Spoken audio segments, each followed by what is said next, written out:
പ്രകൃതിയുടെ അതിമനോഹരമായ ഒരു പ്രതിഭാസമാണ് അറോറ. അറോറ എങ്ങനെ ഉണ്ടാകുന്നു, അതിൻ്റെ പ്രത്യേകതകൾ എന്തൊക്കെയാണ്, നമുക്ക് പരിശോധിക്കാം.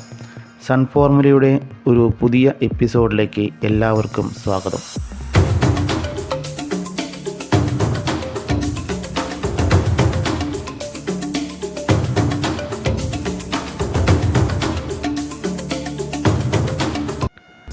സൗരവാതം മൂലമുണ്ടാകുന്ന ഭൂമിയുടെ കാന്തിക മണ്ഡലത്തിലെ ചില അസ്വസ്ഥതകളുടെ ഫലമായാണ് അറോറകൾ ഉണ്ടാകുന്നത്.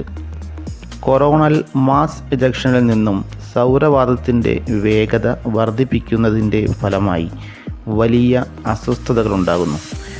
ഇത് ഭൂമിയുടെ കാന്തിക മണ്ഡലത്തിലെ പ്ലാസ്മയിലെ ചാർജ് കണങ്ങളുടെ സഞ്ചാരപഥങ്ങളെ മാറ്റുന്നു.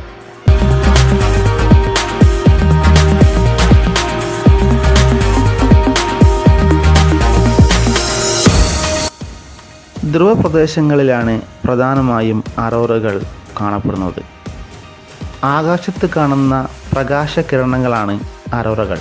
ഇത് പ്രധാനമായും ചുവപ്പ്, പച്ച, നീല, പിങ്ക് നിറങ്ങളിലാണ് കാണപ്പെടുന്നത്.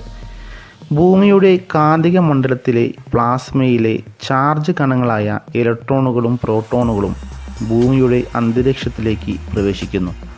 അതുമൂലം അയോണൈസേഷനും അന്തരീക്ഷ ഘടകങ്ങളുടെ വ്യത്യസ്ത നിറങ്ങളുടെയും സങ്കീർണതയുടെയും പ്രകാശം പുറപ്പെടുവിക്കുന്നു. ഇരു ധ്രുവപ്രദേശങ്ങൾക്കും ചുറ്റുമുള്ള ബാൻഡുകൾക്കുള്ളിൽ സംഭവിക്കുന്ന ധ്രുവ ദീപ്തിയുടെ രൂപം അവശിഷ്ട കണങ്ങൾക്ക് നൽകുന്ന ത്വരിതപ്പെടലിൻ്റെ അളവിനെ ആശ്രയിച്ചിരിക്കുന്നു.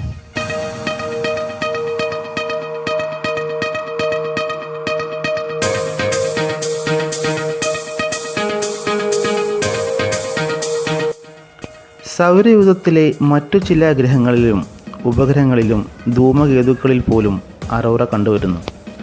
സൂര്യൻ്റെ ആഗമനം അറിയിച്ചുകൊണ്ട് കിഴക്ക് നിന്നും പടിഞ്ഞാറോട്ട് യാത്ര ചെയ്യുന്ന പ്രഭാതത്തിലെ റോമൻ ദേവതയായ അറോറയുടെ പേരിൽ നിന്നാണ് അറോറ എന്ന വാക്കുണ്ടായത്.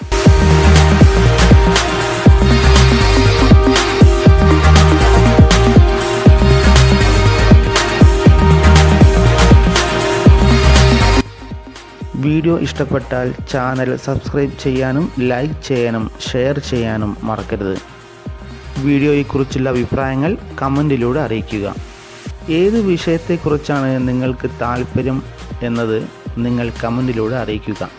അടുത്ത വീഡിയോയിൽ ആ വിഷയം ഉൾപ്പെടുത്താൻ ശ്രമിക്കാം.